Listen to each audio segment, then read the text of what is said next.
Hey everyone, welcome back to the CRN technical series. I'm Viso, and in today's episode, we're driving into one of the most essential topics in cybersecurity, that is network security. If you have ever wondered how data travels safely across the internet or what happens when it's not secure, this episode is for you. Let's break it down in a simple terms with a real life examples. What is network security? So network security is all about protecting the integrity, confidentiality, and availability of data as it flows across the networks. Whether you are sending a message to the WhatsApp or uploading file to Google Drive, you are using a network and the network needs to be secure. So imagine this, you are in a coffee shop using a free Wi-Fi. It seems harmless, right? But what you may not know is that someone sitting a few tables away could be running a tool like Wireshark to intercept your data. If your connection is not encrypted, they could see your login credentials, personal emails, or even banking details. So that's why secure communication protocols like HTTPS and VPNs are critical. They encrypt your data, so even if someone tries to intercept it, they can't read it. So for the network security, there are four key concepts. The first one is firewall. Think of a firewall like a security guard at the entrance of a concert. It sets who is allowed in and who is not. Firewalls do the same. They filter the incoming and outgoing traffic based on the set of rules. The second one is IDS IPS, that is intrusion detection and prevention system. Now imagine someone sneaking into the concert with a fake tickets.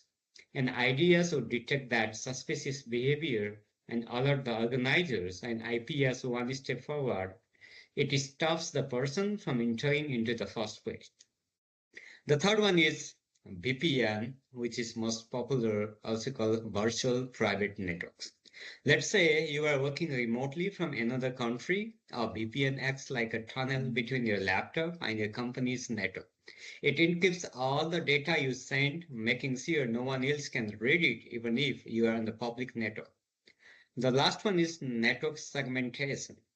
In a hospital, patient records, buildings, and Wi-Fi for guests should all be on the separate networks. That's why if an attacker compromises the guest Wi-Fi, they can't access the sensitive patient data. That's the power of segmentation. So there are some common threats in the network security. So first one is phishing. Phishing is like tricking users into giving away credential. Man in the middle attack. It is intercepting data between the two parties. DDoS attack. It is overwhelming the network to take it offline. And rogue devices. So these are the devices. They are unknown device connected to the secure network. So here are some tools to explore so that you can get hands-on with the beginners in the network security.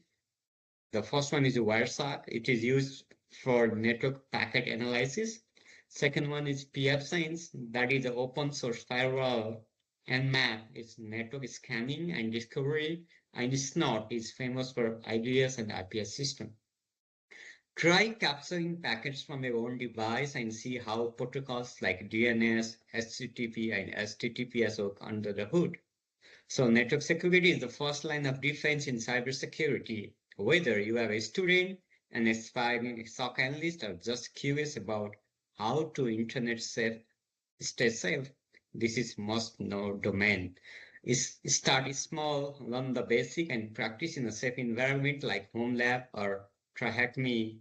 If you found this helpful, hit like and subscribe. In the next episode, we will jump into security frameworks and compliance and break down how organizations stay legally and ethically secure.